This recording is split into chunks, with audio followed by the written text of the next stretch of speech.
Mahal es famoso no solo por su incomparable belleza, sino por tener en su corazón una historia de amor. El amor del emperador Shah Jahan por su esposa Mumtaz Mahal.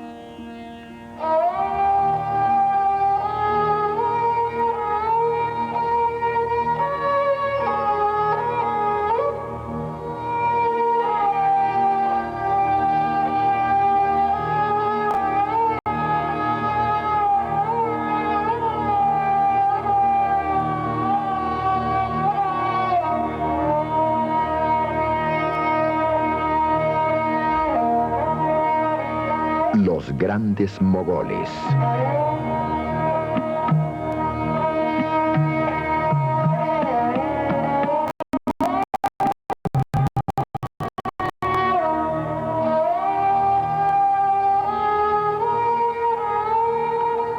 Shah Jahan.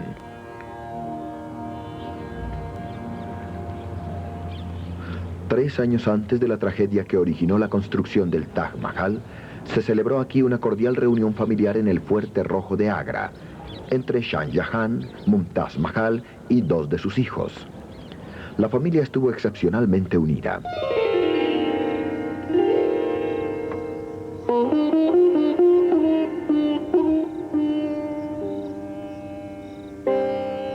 Esta isla, en el lago de Udaipur, a 640 kilómetros del suroccidente de Agra, es el mejor sitio para imaginar a Shah Jahan con su joven familia.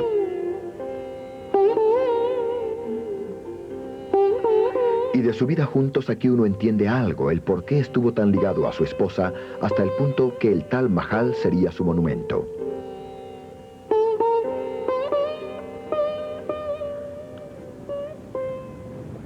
Durante los últimos años del reino de su padre, Shah Jahan se puso en abierta rebelión contra él, en constante movimiento para evitar la captura. Pero no envió a su esposa e hijos a un lugar distante a salvo. Donde quiera que él iba, Mumtaz Mahal lo seguía, y sabemos que ellos tomaban las decisiones importantes juntos. Una pobre estadística mostraría cuán poco estuvieron separados. A los 19 años de su matrimonio le dio 14 hijos. La familia permaneció meses aquí en Udaipur en 1623, como invitados del soberano, él mismo sin amigos en la corte mogol y tan feliz para divertir a tan poderoso rebelde. Este pequeño palacio, luego reconstruido, se cree que es donde Shah Jahan y Mumtaz Mahal vivieron. Su hijo mayor, Dara Shikoh, tenía 7, y el príncipe aquí de verde, Aurangzeb, tenía 5. Estos niños que jugaban juntos en este patio, más tarde serían enemigos de muerte. Aquí las espadas de juguete se hicieron realidad, pues ya la vida albergaba genuinos peligros. Pronto los dos jóvenes partirían juntos hacia una aterradora aventura de la vida real. Shah Jahan, cansado de la constante persecución, hizo un trato. Como prenda de su buen comportamiento, enviaría a estos dos hijos a vivir a la corte como rehenes. Y durante 2 años estuvieron separados de sus padres, quienes prudentemente permanecieron fuera del alcance, lejos del centro de las cosas. Después, Jahangir murió. Shah Jahan se trasladó rápidamente hacia el norte para apoderarse del trono, y él y Mumtaz Mahal se establecieron a salvo en el Fuerte Rojo en Agra, cuando los dos jóvenes llegaron a aquella reunión familiar. Todo parecía haber salido a la perfección después de pasar momentos de penurias y peligro. Pero el nuevo emperador solo tenía 3 años para disfrutar de su buena fortuna. Su esposa murió dando a luz su 14º hijo. Shah Jahan estaba destrozado. Regaló sus hermosos vestidos y joyas y solo tuvo consuelo en la gran tarea de mantener su nombre vivo al menos por incontables generaciones por venir.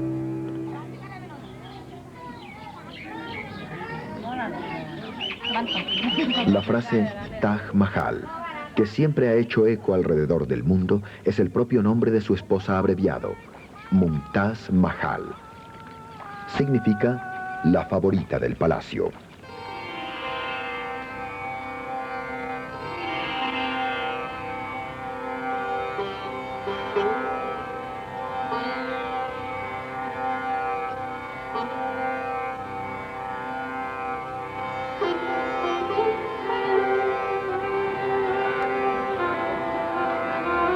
El Taj siempre ha sido un lugar sagrado, un templo musulmán para peregrinaje y oración. Pero también es un sitio de orgullo y afecto para toda la gente de la India. La mejor elección posible para una salida con todos los placeres que esperan.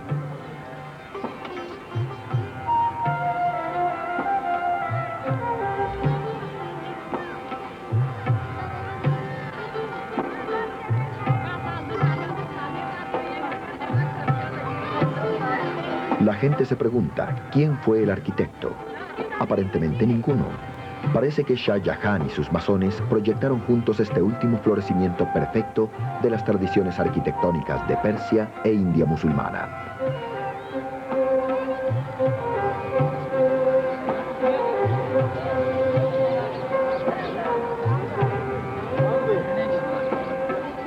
Shah Jahan se dedicó a la arquitectura, no solo en él, sino en otros proyectos. Empezó delegando más y más asuntos de Estado a sus hijos, pero hizo clara distinción entre ellos. Su favorito era el mayor, Dara Shikoh, a quien siempre mantuvo a su lado, llevando en la corte una vida civilizada, pero más bien consentida. En contraste, el hijo menor, Aurangzeb, era enviado constantemente a campañas militares, aprendiendo el duro oficio de un soldado en las distantes fronteras del imperio, como su padre lo hizo antes que él. El imperio mogol tenía ya asegurada por largo tiempo la vasta planicie de la India dentro de sus fronteras naturales de montañas y mares.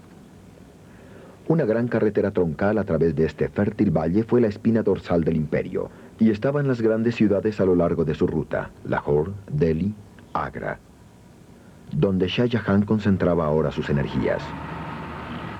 Los famosos autobuses pintados de Pakistán revelan que este es el fin noroccidental de la gran carretera troncal. Y fue aquí, en Lahore, donde el Shah Jahan construyó uno de los grandes jardines mogol.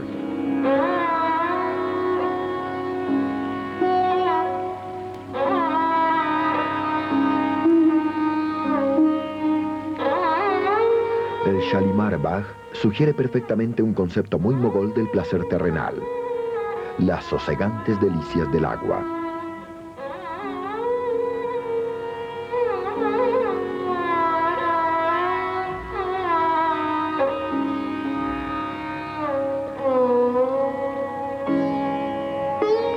Como Delhi y Agra, Lahore tiene su fuerte mogol. Aunque bastante alterado durante los últimos siglos, algunas partes aún recuerdan la resplandeciente elegancia blanca de la arquitectura de Shah Jahan.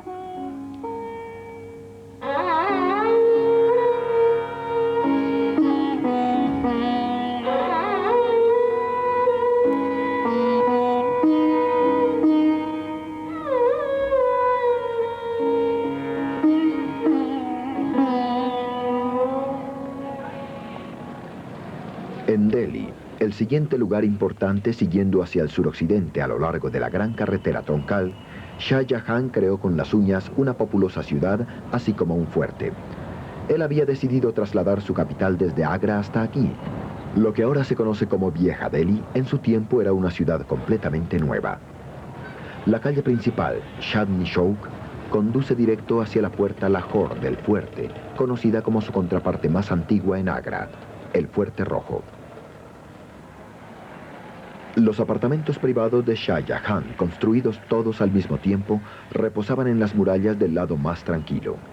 Y naturalmente aquí tenía que haber una mezquita. 3 y medio siglos hace que el muezín llamaba a la fe a orar en el nuevo Jama Masjid de Shah Jahan, o mezquita del viernes. Igual que hoy, excepto que los altoparlantes imprimen a su canto una singular calidad electrónica.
Alrededor de la mezquita, como alrededor de cualquier catedral de Europa en antiguas épocas, los comerciantes andan ocupados.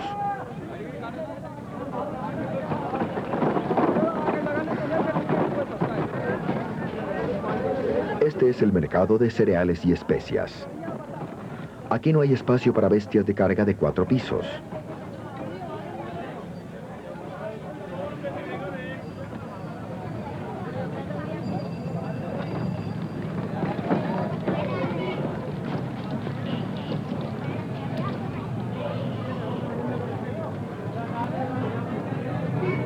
Hoy, como siempre, ha sido aceptado que exista una sola vía para comodidad del cliente.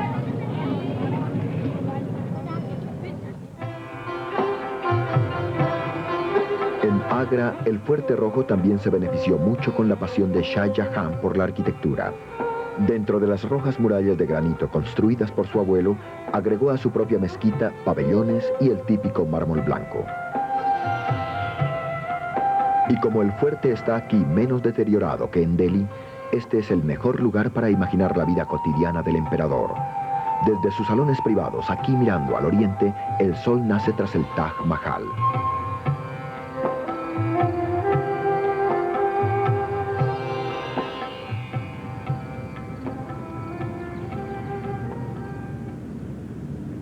Todos los días, y mientras salía el sol, Shah Jahan aparecía de sus apartamentos de mármol en la muralla oriental del fuerte, para hacer saber a la gente que él estaba vivo y bien, y como el sol, ocupado en lo suyo.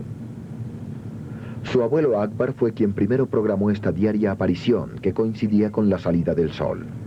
Pero él, lo mismo que Jahangir, luego regresaba a su lecho para dormir un par de horas más. Shah Jahan estaba hecho de un material más resistente. Llegando por una empinada y estrecha escalera, detrás de sus apartamentos se encuentra una mezquita, probablemente la más pequeña del mundo.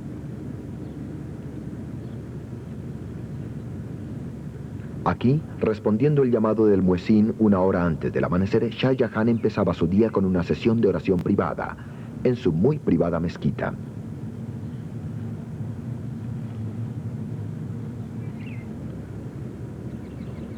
Mientras su soberbio salón de audiencia privada se llenaba de quienes ese día tenían algún negocio con el emperador, aquí, poco antes de las 8, al sonido de tambores ocultos y trompetas, él aparecía en su trono de alcoba, sentado en su famoso trono de pavo real.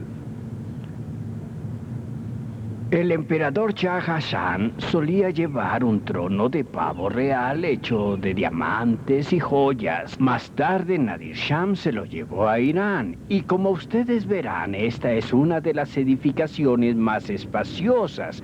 Aquí se colocaban nobles y ministros para el juicio del rey y les suministraban estos bastones de oro y plata, como aquellos bastones de Tiro para colgarse en ellos si sentían cansancio. Los sirvientes que espantaban las moscas de la presencia imperial se apostaban en las cabezas de 2 elefantes de oro. Y los negocios que aquí se llevaban a cabo eran formales, como sugiere esta pintura. Detrás del salón de audiencia pública se encuentra un patio que en aquellos días solo admitía unos cuantos ministros de confianza y sirvientes. Aquí, Shah Jahan se retiraba después de su aparición en público para manejar los verdaderos negocios del Estado, el equivalente a una reunión de gabinete. Esto tenía lugar en su salón de audiencia privada. Este era un frío pabellón de mármol con vista hacia el río. Cuando terminaban los negocios de Estado, ya era más del mediodía, hora del emperador para deslizarse en el harén a comer. Aquí presidía sobre otra corte. Constaba solo de mujeres y eunucos, pero tan organizada como la del otro lado. Fuera de la vista, tras lo que un escritor de la época llamara las cortinas de la pureza, aquí vivía una palpitante comunidad, pletórica de chismes y rumores, y vivía con intensas emociones y celos, ya que todas competían por el favor de una y casi ilimitada fuente de riqueza, el mismo emperador. El emperador vivió en el harem en un estado de consentido aislamiento. Al comer siempre lo hacía solo, sentado sobre lujosas alfombras. Alrededor, arreglado sobre géneros de cálico, había docenas de recipientes de oro y plata conteniendo diversas exquisiteces. Al lado y lado suyo una hermosa joven arrodillada, El emperador señalaba determinado plato, un eunuco lo pasaba a una de las jóvenes y ella se lo servía. Después del almuerzo, la siesta, con o sin una joven. Seguía una visita vespertina a la mezquita para más oraciones. Después, cualquier otro negocio que necesitara hacer con sus ministros. Y finalmente regresaba al harén para la cena, en esta ocasión con música interpretada por las mujeres. A las 10 en punto, Shah Jahan estaba en su lecho. Una mujer elegida por su voz acariciadora le leía. Su libro favorito era el diario de su antepasado Babur, donde contaba cómo se había apoderado de India. En 4 generaciones, nada de todo esto era más satisfactorio. Shah Jahan había tomado el trono a la fuerza, pero decidió pasarlo pacíficamente a su hijo favorito, Dara Shikoh, el mayor de los 2 jóvenes que estuvieron como rehenes antes de su propio ascenso.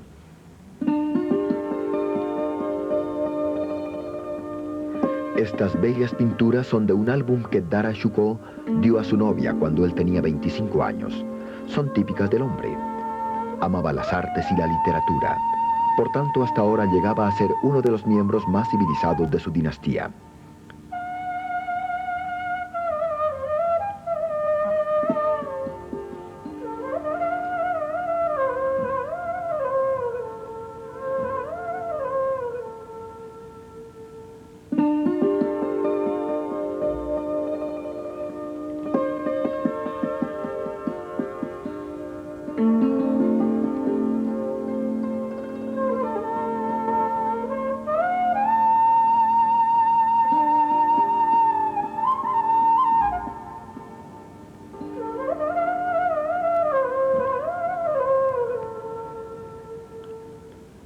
En contraste, su hermano y más acérrimo rival para el trono, Aurangzeb, enrudecía con el paso de los años sin civilizarse, por estar en la guerra, alejado casi permanentemente. En Orsha fue donde Aurangzeb demostró por primera vez sus habilidades militares. El Rajá de este territorio se comportaba de una forma indómita, así que Shah Jahan envió a Aurangzeb, quien solo tenía 16 años, para reafirmar la autoridad imperial. Lo hizo y entretuvo a su padre en las tareas de palacio.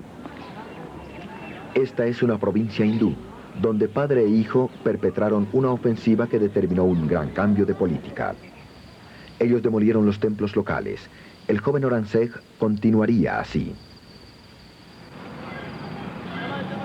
Muy pronto fue agregando conquistas cada vez más espectaculares. Hasta la gran ciudad sureña de Hyderabad terminaría en sus manos.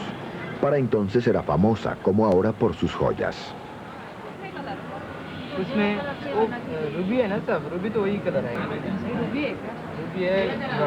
Desde aquí se envió mucha riqueza a la corte mogol y Aurangzeb esperaba la gratitud de su padre.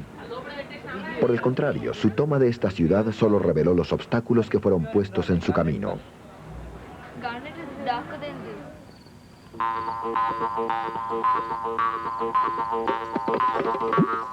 A 10 kilómetros de la ciudad se encuentra el fuerte de Golconda, la fortaleza de la familia de Hyderabad. Fue aquí donde se retiraron huyendo de Aurangzeb, ya que si él hubiera podido capturarlos, entonces su reinado, y no exactamente sus joyas, hubieran caído en el imperio mogol. El tamaño del palacio es asombroso.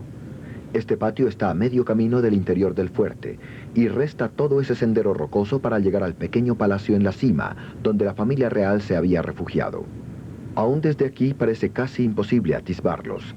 Parece que Aurangzeb tuvo una buena oportunidad de hacerlo. Y fueron esas noticias, cuando llegaron a oídos de Dara Shikoh en la corte de Delhi, las que causaron el problema. No dejaría que su ambicioso hermano menor se anotara un éxito en esta balanza. Y era bien conocido que aquí hubo agentes ofreciendo sobornos para intervenir en nombre de Golconda, y él tomó su dinero. Pero pudo decir con honestidad que él no influyó para nada. Su interés ya coincidía exactamente con el de ellos.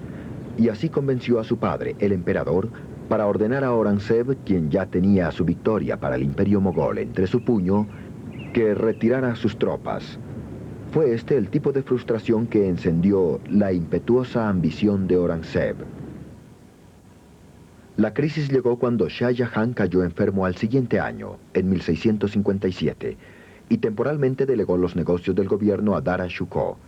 Pero Aurangzeb y otro hermano menor dudaron que el arreglo fuera temporal. Ellos decidieron moverse. Dara Shikoh estaba en el centro del imperio, en Delhi. El hermano menor, Murad Baksh, estaba en campaña en suroccidente y se proclamó emperador y abandonó el norte con su armada. Aurangzeb, más hacia el sur, fue más cauteloso. Él simplemente dijo que ayudaría a su hermano a liberar a su padre del traicionero Dara Shikoh.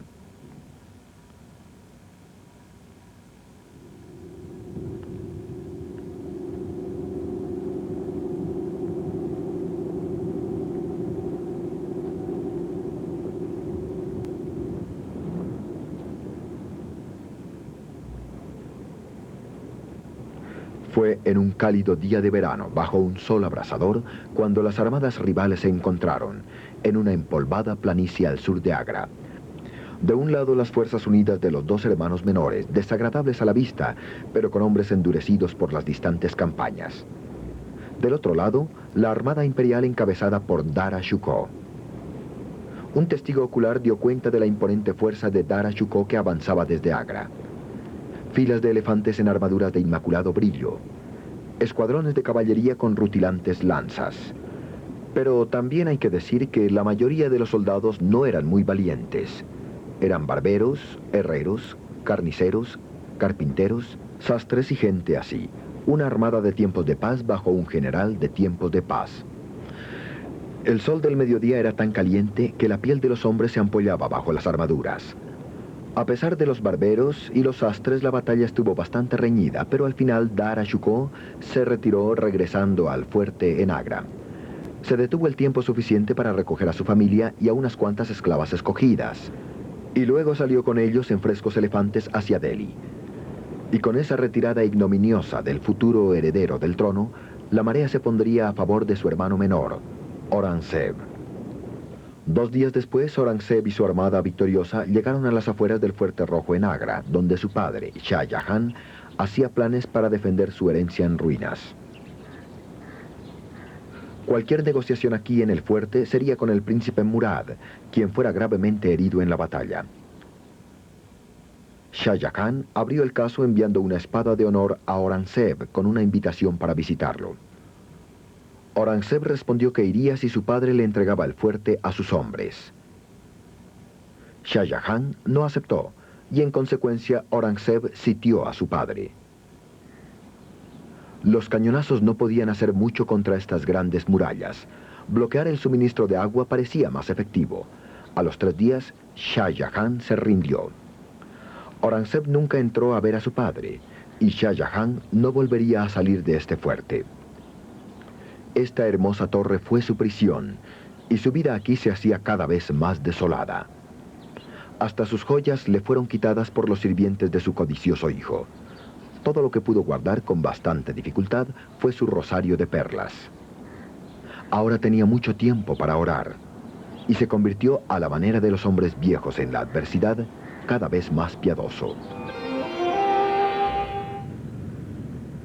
Para el quinto de los grandes mogoles, los días imperiales habían terminado. Hubo ciertas consolaciones. Tenía una hija devota que lo cuidaría. Había comodidad en el Corán, y se le permitió permanecer aquí en sus apartamentos. Sus hermosas vistas evocaron tiempos pasados, el gran monumento que él había creado a la memoria de su esposa y de los días más felices, cuando ella estaba viva y sus hijos vivían ocupados solo con batallas infantiles, en vez de la guerra a muerte en la que estaban a punto de embarcarse. Aurangzeb.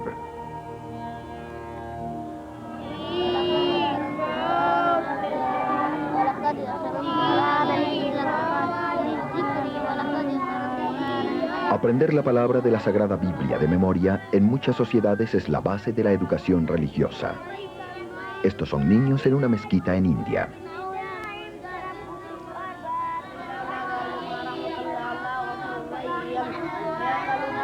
Esta clase de enseñanza es vista como el desarrollo de 2 virtudes: conocimiento del Corán y sentido de la disciplina.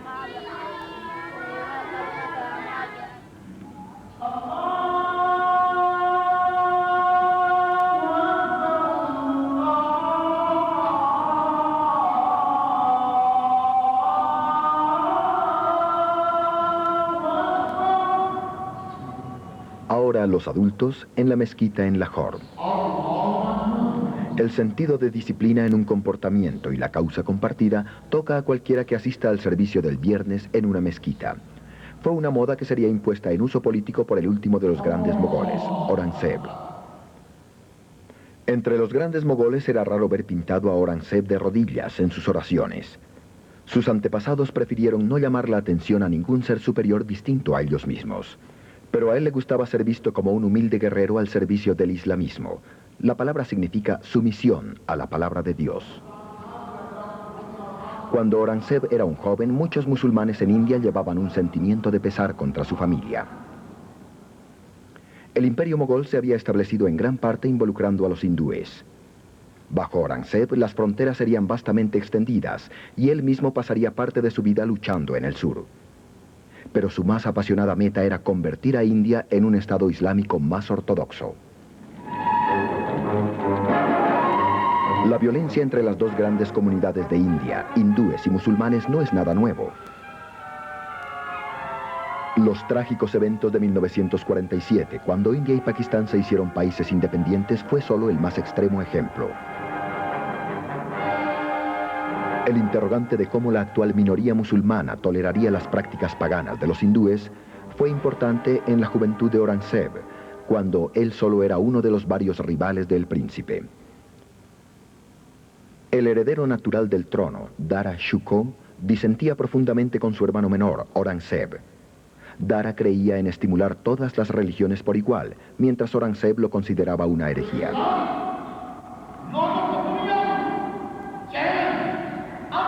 El Corán da claras pautas. Los musulmanes deben permitir a los judíos y cristianos la libre veneración, pero impone restricciones a otras religiones. Había sido política mogol levantar estas restricciones a los hindúes, pero esto ofendió a los más ortodoxos de la comunidad musulmana.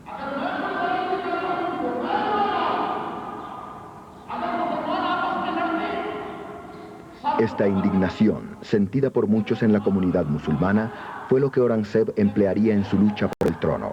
Su familia había traicionado la fe. Él defendería el islamismo.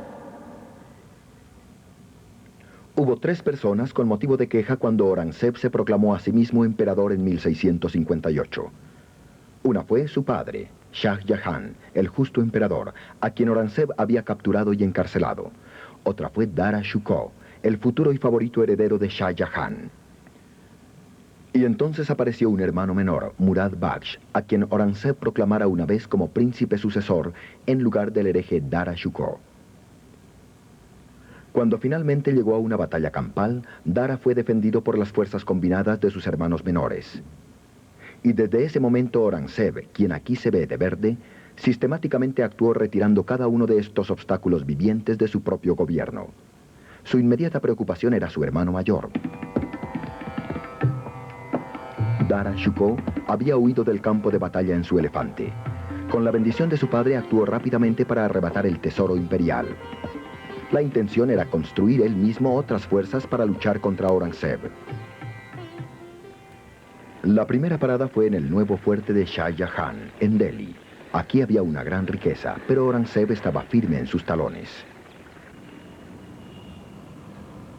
La misma cosa en Lahore, contra vastos tesoros, de nuevo sin tiempo para transformarlos en soldados entrenados. Después de 6 meses en remotos lugares, Dara Shikoh por fin se retiró con su armada. Y los dos rivales se enfrentaron entre ellos en las montañas alrededor de la ciudad de Ajmer, a 480 kilómetros del sur de Lahore. Estos pabellones de mármol cerca al lago en Ajmer fueron colocados por Shah Jahan, 2 de cuyos hijos libraban ahora su batalla final, a pocos kilómetros de allí.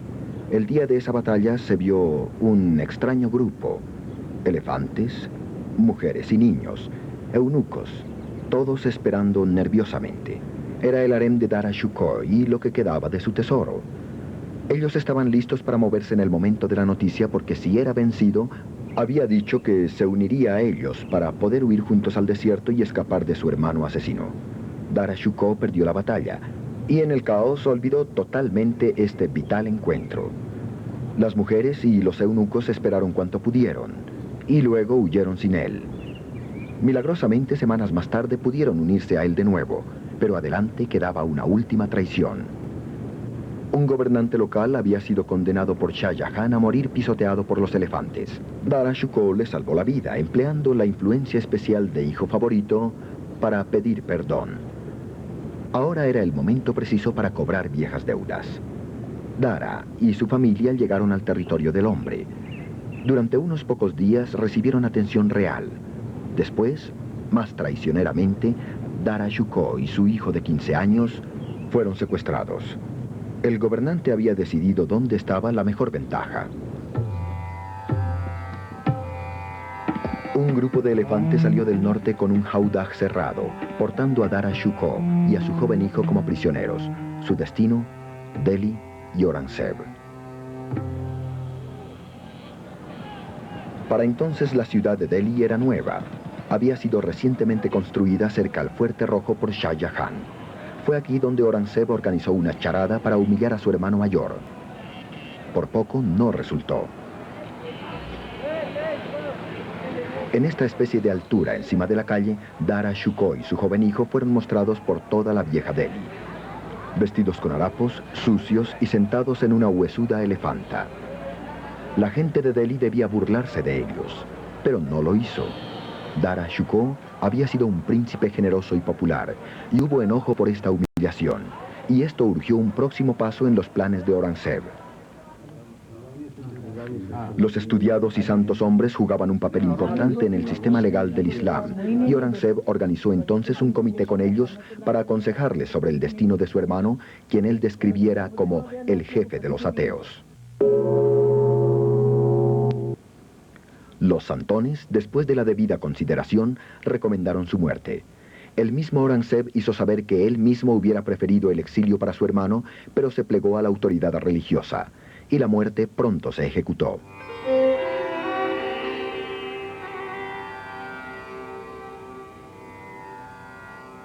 El próximo en línea era el hermano menor, Murad Baksh, quien una vez fuera aliado de Aurangzeb, pero ahora hecho prisionero por él. Aurangzeb lo mantuvo en el inexpugnable fuerte de Gwalior. Lo capturó con una artimaña que violó no solo los lazos fraternales, sino las leyes de la hospitalidad. Una noche Aurangzeb invitó a Murad a cenar en su tienda, cuando todavía eran aliados. Aurangzeb era un muy buen musulmán como para tomar alcohol, pero hubo cantidades de vino para su hermano, después de lo cual Aurangzeb le sugirió un confortable masaje por una hermosa esclava. Murad se durmió siendo consciente de que su propio guardia armado estaba cuidándolo. Pero el guardia fue inteligentemente distraído y silenciosamente estrangulado. Al despertar Murad, se encontró prisionero.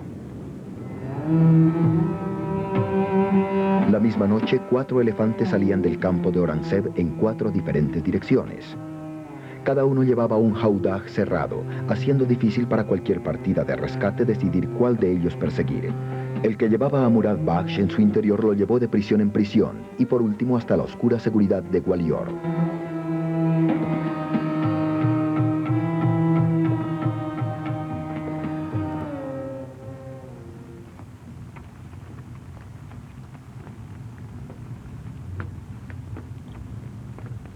No siendo suficiente para Aurangzeb tener prisionero a Murad, se aseguró de que fuera enterrado en las mazmorras de Gwalior.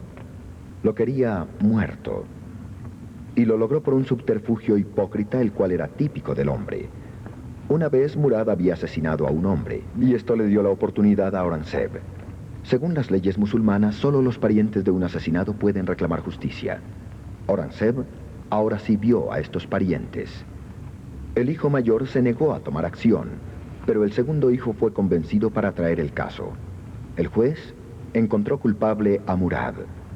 Ahora el segundo hijo hasta aceptaba dinero en compensación por la vida de su padre. Con debida prontitud rechazó el dinero, lo cual dejaba la muerte como único castigo. Aurangzeb, aparentemente y con el más profundo sentimiento, dijo que la ley era la ley, y que el acusado debería morir aunque éste fuera su propio hermano. Pero para enfatizar su propia y profunda aversión por la venganza, recompensó no solo a su hijo menor, sino al mayor, por rechazar el perdón de la venganza.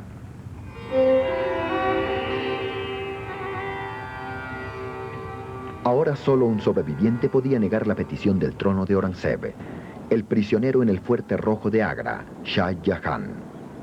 El mismo Aurangzeb no podía matar a su padre. Se lo dejó al tiempo. Y después de 8 años, el anciano murió. Un bote lo trajo a su reunión final. Durante 8 años lo había contemplado desde esta celda de mármol, su gran creación, el monumento a su esposa, y nunca se le permitió visitarlo. Ahora su cuerpo había recorrido casi 1 kilómetro por el río desde el fuerte hasta el Taj, para reposar por siempre junto a ella en el Taj Mahal, detrás del centro de esta grandiosa cúpula.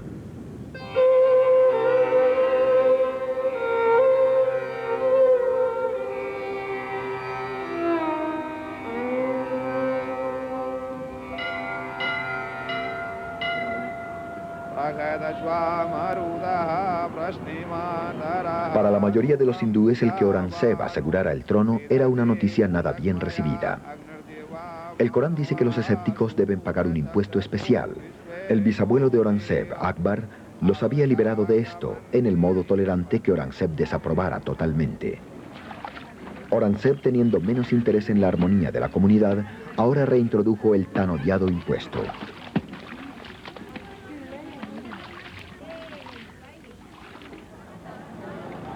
Esta es la antigua y poderosa ciudad hindú de Jodhpur, donde primero se encabezó la oposición a Aurangzeb. Encima del mercado se encuentran las torres de los más espectaculares fuertes de Rajasthan. La familia que poseía este fuerte había sido aliada cercana a los mogoles desde tiempos de Akbar. Ahora se habían sublevado, y Aurangzeb envió a su hijo favorito, también llamado Akbar, con una gran armada para poner este lugar bajo control. Pero la familia real de Jodhpur le hizo las proposiciones más tentadoras al príncipe. Su intolerante padre había dicho que estaban haciendo pedazos el imperio. Lo que India necesitaba era un emperador mogol de mente amplia, como el gran Akbar, cuyo nombre heredó el príncipe. Si su armada Rajput, sugerida por ellos, se hubiera combinado con su armada mogol, juntos hubieran podido sacar a su padre y colocar al nuevo Akbar en el trono. Los Rajputs fueron famosos guerreros. El complot parecía bueno. El príncipe acordó unírseles. Para Aurangzeb fue un momento bastante peligroso. No estaba muy lejos, pero tenía una fuerza mucho más pequeña. El mejor lugar para imaginarlo en este momento de crisis es en una de sus tiendas de viaje, una versión en lona del salón de mármol en el cual mantenía la corte en un palacio. Este es el Museo del Fuerte de Jodhpur, el único en su clase que sobrevivió. Pero mientras Aurangzeb se sentaba en su tienda, no lejos de Jodhpur, supo que en esta ocasión no solo su propio genio para el engaño podría salvarlo. Sabía que su hijo no marcharía a la batalla sin la aprobación absoluta de su astrólogo. Naturalmente, Aurangzeb tenía espías en el campamento de su hijo. Ellos sobornaron a los astrólogos para que miraran en sus cartas y descubrieran que, para tener certeza absoluta de la buena suerte, una demora era aconsejable. Esa demora dio tiempo a Aurangzeb para traer más tropas. Todavía no equiparaba el tamaño de las fuerzas combinadas de su hijo y los Rajputs, pero tenía otro viejo truco en la manga.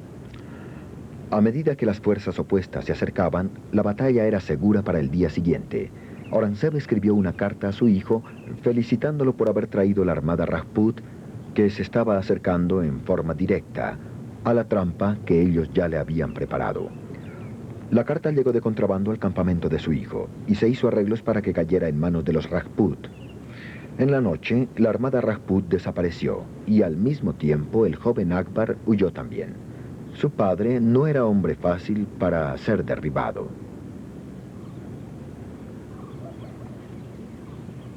El área donde se dirigió Akbar era la región selvática del sur del imperio mogol, conocida como el Deccan. Era la parte de India que los emperadores mogoles hallaron más difícil de dominar. La razón era simple, pero no lo suficiente para acobardar a Aurangzeb.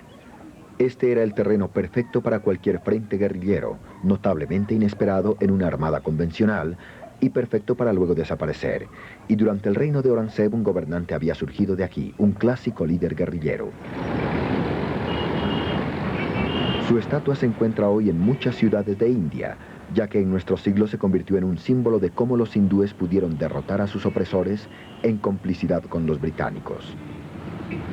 Su nombre fue Shivaji, y sus hechos, según un historiador indio, demuestran que la raza hindú puede construir una nación. En el interior de los campos de Bombay están dispersos los fuertes que Shivaji tomó y conservó, como este, en Panjala. Esta dramática figura en Panjala sugiere muy bien a lo que Shivaji había venido. Es una moderna estatua de uno de los generales que lucharon con él contra Aurangzeb, y su espíritu de valentía, igual que las leyendas de los libros infantiles, concuerda exactamente con la propia imagen de Shivaji. Llegó a ser un poco como Robin Hood, que sin piedad derrotó y molestó a los poderosos mogoles en una serie de hazañas que a menudo fueron descaradas. Una vez él y sus hombres hicieron un agujero en la cerca de un campo mogol y se abrieron paso hacia el puro centro, justo en medio del harén general, matando a varias de sus asistentes antes de volver a escurrirse.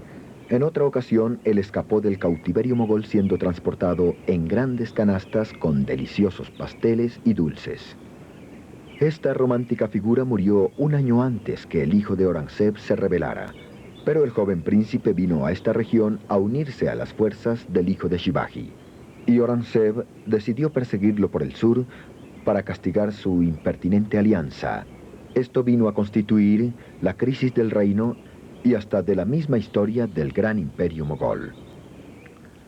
Aurangzeb ya tenía 62 años.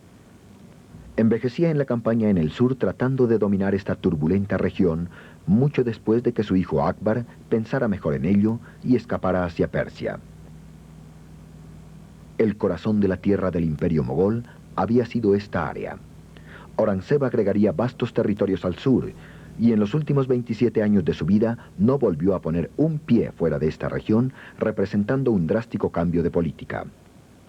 Con este traslado al sur, el centro de gravedad del imperio mogol cambió. Los lugares relacionados con Aurangzeb están todos aquí. Aurangabad, la ciudad bautizada por él que virtualmente convirtió en su capital. Los numerosos fuertes hindúes que él constantemente intentó arrebatar de los seguidores de Shivaji, tales como Panjala. Y las ciudades capitales de los dos grandes reinos musulmanes del sur que se propuso conquistar, Hyderabad y Bijapur. Ambos habían sido arrebatados de sus antepasados. Ambos, para gran orgullo de él, caerían en sus manos. Bijapur después de un largo sitio en 1686. Y en Hyderabad, al año siguiente, capturó el fuerte más grande de todos. Pero sus hombres finalmente penetraron estas defensas no solo por las fuerzas armadas, sino con el soborno. El dinero cada vez más se convirtió en la única forma para que sus asedios tuvieran un final con éxito. A través de estas tierras, Aurangzeb se movería por doquier con 500.000 de personas, su armada y seguidores del campamento. Pero sin embargo, por lejos que marcharan y por muchos fuertes que tomaran, la situación nunca pareció mejorar de todos modos. Esta fortaleza rocosa en la montaña, en Panjala, es típica de las frustraciones de Aurangzeb en los últimos años. Luchando bien en sus 80, era como un viejo oso plagado de abejas. Él se tomaba un fuerte y lo llenaba de soldados, pero tan pronto se movía, el enemigo regresaba de nuevo. Lo arrebató por primera vez en 1691. Entonces, 10 años después, regresó intentando tomarlo una vez más en un asedio que duraría 6 meses. Y en ese momento tenemos una imagen inesperada del terco anciano. Más inverosímil, en este lugar, a muchos kilómetros, un embajador británico llegó de la corte de Guillermo III, esperando abrir comercio. Encontró el caos, un vasto campo insalubre, sumergido en el fango, con desesperanza, corrupción y embriaguez entre la tropa. La brillante excepción fue el mismo Aurangzeb, ahora de 82 años. El embajador lo describe atravesando el campo para visitar los trabajos del asedio. Era transportado por sus ayudantes en una plataforma abierta. Vestía todo de blanco. Era llevado entre la multitud en una litera abierta, pero nunca levantaba la vista del libro que leía, el Corán. Como escribiera otro visitante europeo, ahora tenía una locura por ser santo.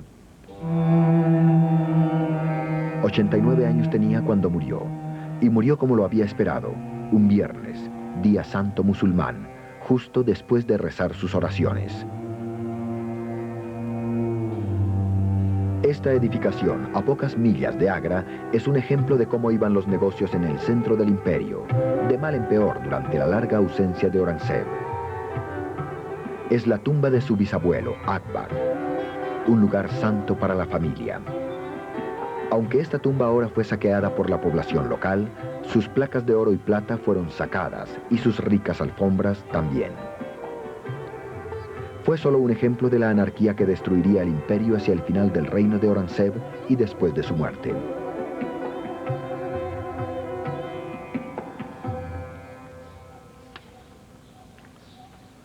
La propia tumba de Aurangzeb apenas mostraba un gran contraste. Está al sur, a 24 kilómetros de Aurangabad, en Kuldabad. Sin grandes puertas, ni jardines, ni terrazas aquí. Solo pequeños patios blancos que conducen a un tramo de 3 escalones.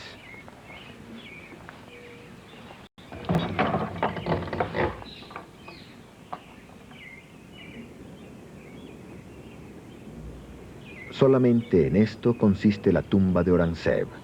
Un espacio del tamaño de una habitación pequeña y un remiendo de abertura primitiva hacia el cielo.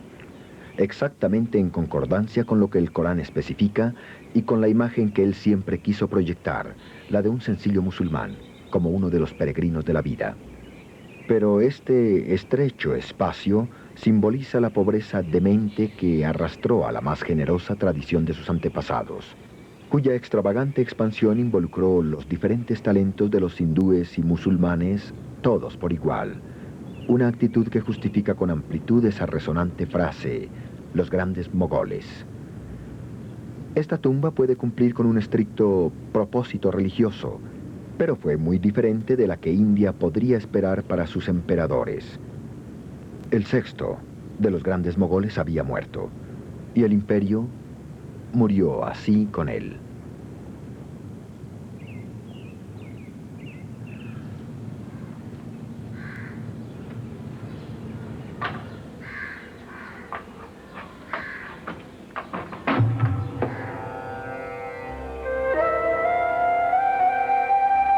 En el caos resultante pusieron los pies los británicos, como los mogoles lo hicieran antes que ellos.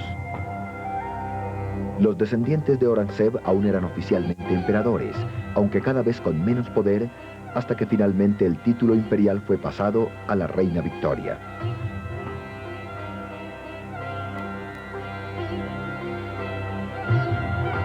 El Raj británico sin duda tuvo sus propios momentos de esplendor en una tradición de pompa y ceremonia que continuó hasta el fin del imperio con la independencia de India y Pakistán en 1947.